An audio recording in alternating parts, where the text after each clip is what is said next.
Y bien, continuamos entonces hablando acerca de la palabra de Dios.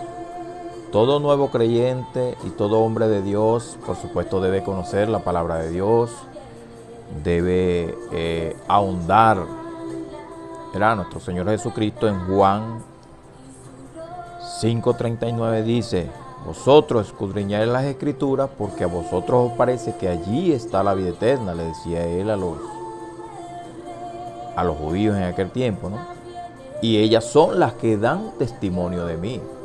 Ellas son las que manifiestan lo que yo soy. Eso es lo que está diciendo nuestro Señor Jesucristo, ¿verdad? Y somos renacidos por la palabra de Dios, dice Pedro 1:23 de la primera carta de Pedro. Somos renacidos de una simiente incorruptible, ¿verdad? Por la palabra de Dios que vive y permanece para siempre, dice Pedro. Porque toda carne, o sea, todo hombre es como hierba, y toda la gloria del hombre es como la flor de esa hierba. Pues la hierba se seca y la flor se cae, pero la palabra de Dios permanece para siempre, desechando toda malicia, todo engaño, toda envidia, todas detracciones.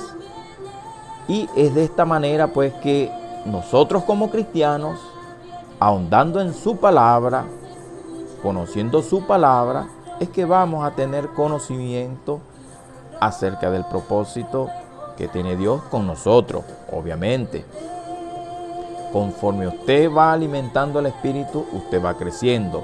Cual niño pequeño desea el alimento proveniente de su madre, pues así somos nosotros. Conforme vamos leyendo, Pablo en la carta a los Romanos, capítulo 10, verso 17, la fe viene por el oír y el oír por la palabra de Dios. En el momento que estamos metidos de llenos con la palabra, que Dios nos permite crecer, nos permite entender y nos permite ver las cosas con claridad. Ojo, esto no significa que el hombre de Dios y la mujer de Dios tenga dificultades, pero necesarios son las pruebas, necesarios son estas dificultades por un poco de tiempo, ¿verdad? Porque la Biblia tiene promesas para la iglesia que somos nosotros, promesas espirituales. Esto es importante que el hombre entienda que no tenemos promesas terrenales. Nosotros no tenemos promesas terrenales. Si bien es verdad que Dios quiere que vivamos ordenadamente, pero la vida del hombre no se define, oiga bien, no se define por lo que tiene, no se define por su riqueza, sino por lo que Él es. Entonces es importante que nosotros lleguemos a entender esta perspectiva, como lo dice la palabra de Dios. Dice, hablando Jesucristo en Mateo 6, del 31 en adelante, dice: no os preocupéis por lo que vistáis, por lo que hayáis de comer, ¿verdad? Porque estas cosas pedían los gentiles, estas cosas pedían aquel que no conoce a Dios. Demanda aquel que no conoce a Dios. Pero Dios sabe de qué tenéis necesidad vosotros. Mas, sin embargo, busca primero el reino de Dios y su justicia, y todas estas cosas os serán añadidas. De tal manera, hermanos, que ni la salud, oiga bien, ni la salud es la prioridad del hombre. La prioridad del hombre es conocer a Dios. La prioridad del hombre es entender a Dios. Por supuesto, todas estas cosas Dios quiere que vivamos sanos. ¿Por qué? Porque Él mora en nuestros corazones. Pero el problema del hombre está cuando pone en primer lugar su vida económica, sus aspiraciones económicas, y entonces el hombre es fácilmente engañado y entonces quiere hacer pactos con Dios.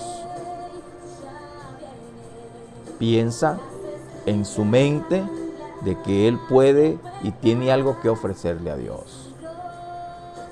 Pues Lucas, escribiendo en el libro de los Hechos, capítulo 17, verso 24, dice: el Dios que hizo los cielos, la tierra y el mundo y todo lo que en él hay, aquel que no habita en templos hechos por manos de hombre y no es honrado por manos de hombre como si él necesitase de algo de nosotros.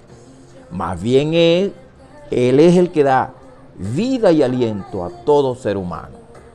Entonces, cuando el hombre viene y se mete en la Biblia y conoce estos temas, viene a conocer, entonces ve la vida desde otro punto de vista, conforme la Biblia o la palabra de Dios le da luz.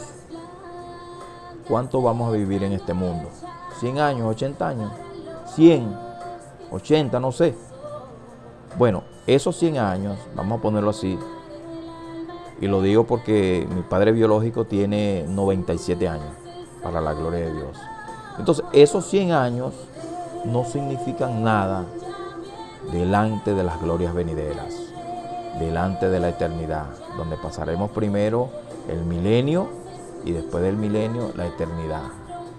Entonces, amado hermano, ya que tienes tiempo en el Señor también, es lamentable que hayan hermanos que todavía piensan, oye, y se aferran a lo material. Obviamente necesitamos cosas materiales, necesitamos finanzas, sí, pero eso no es lo primero es conocer a Dios. Lo primero es conocer a Dios, su propósito y entender que todo es perecedero. No es que sean malas las riquezas, no es que sean malas, la cuestión es que por lo general, como tenemos la concupiscencia dentro, siempre viene la arrogancia, siempre viene la soberbia, siempre viene la altivez, y por lo general, cuando estos elementos están en nuestros corazones, no hay comunión con Dios. No tenemos deseo de adorar a Dios, no tenemos deseo de leer la Biblia, porque ya creemos que estamos hechos, que estamos realizados, y no es de esa manera. Entonces es lamentable que hayan personas así, pues pensando de esa manera. Entonces toda la gloria y toda la alabanza sea para nuestro Dios. Importante entonces que cuando el hombre se mete con la palabra de Dios, cuando el hombre empieza a ahondar, entonces Dios le da luces. Pablo dice, que le escribe a Timoteo, capítulo 3, verso 2 de Timoteo, verso 3, 16, dice: toda la escritura es inspirada por Dios y es útil para enseñar, útil para redarguir y corregir en justicia, con el propósito de que el hombre de Dios sea perfecto, enteramente dispuesto para toda buena obra. Es por la palabra de Dios que nosotros vamos a crecer en el Señor. Es por la palabra de Dios que vamos a entender lo que Él habló en épocas pasadas, como dice el autor de los Hebreos, Dios hablando muchas veces y de muchas maneras en otro tiempo a los padres por los profetas, pues en estos postreros días nos ha hablado por su Hijo, a quien constituyó heredero de todo y por quien asimismo hizo el universo. ¿Ve? El escritor de los Hebreos exaltaba a nuestro Señor Jesucristo, ¿verdad? Y lo ponía en alto, como Él es en alto, porque todas las cosas en Él fueron hechas y sin Él nada de lo que ha sido hecho fue hecho, dice Juan. Entonces, conforme vamos ahondando en la palabra de Dios, conforme vamos profundizando, entonces Dios permite pues que podamos tener discernimiento y no ser guiados simplemente por nuestros 5 sentidos físicos que normalmente conocemos, nuestra vista, nuestro oído, olfato, etc. Sino que vamos más allá. Dios abre los sentidos espirituales, ¿verdad? Porque las cosas espirituales de Dios, pues el hombre natural, el hombre con su naturaleza, con sus 5 sentidos, no las puede entender, porque para él son locura. La palabra de la cruz es locura para el hombre natural. Pero para nosotros que estamos en el Espíritu, es poder de Dios para salvación, ¿verdad? Entonces, muchas personas se podrán reír, se podrán burlar, podrán hacer cualquier tipo de burla, ¿verdad? Pero la palabra dice que viene un día en que Dios juzgará a los vivos y a los muertos y dará cuenta de esas burlas.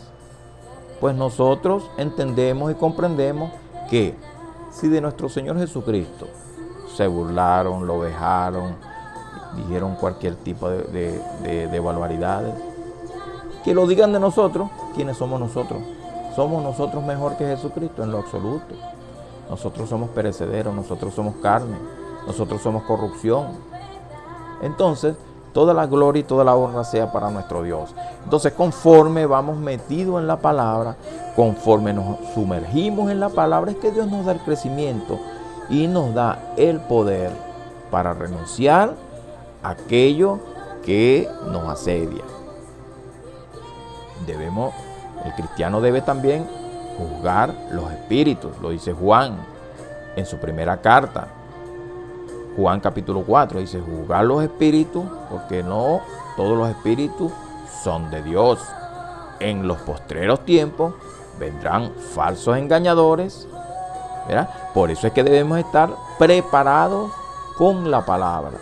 Un estudio profundo de la palabra, por supuesto, conlleva mucha disciplina, conlleva obediencia. Ojo con la obediencia. Obediencia que dice Pablo a los colosenses: nosotros debemos ser obedientes a renunciar a las cosas que éramos anteriormente, renunciando al viejo hombre, obediente a eso, obediente a renunciar, a practicar, a poner por obra su palabra. Jesús dice en Juan, dice: si pones por obra mi palabra, entonces tú me amarás. O sea, ¿quiénes son los que me aman? Estos que practican y guardan mi palabra, que ponen por obra mi palabra. Conforme vamos leyendo, conforme vamos creciendo en las enseñanzas, entonces Dios nos va a dar luces. Dios nos va a dar la salida ante cualquier situación. Él dijo también: estas cosas os he dicho para que en mí tengáis paz. En el mundo tendré aflicciones, pero confiad, yo he vencido al mundo. Es lamentablemente que hoy prolifera lo que se llama el evangelio de la prosperidad. Y ese no es el evangelio de la Biblia.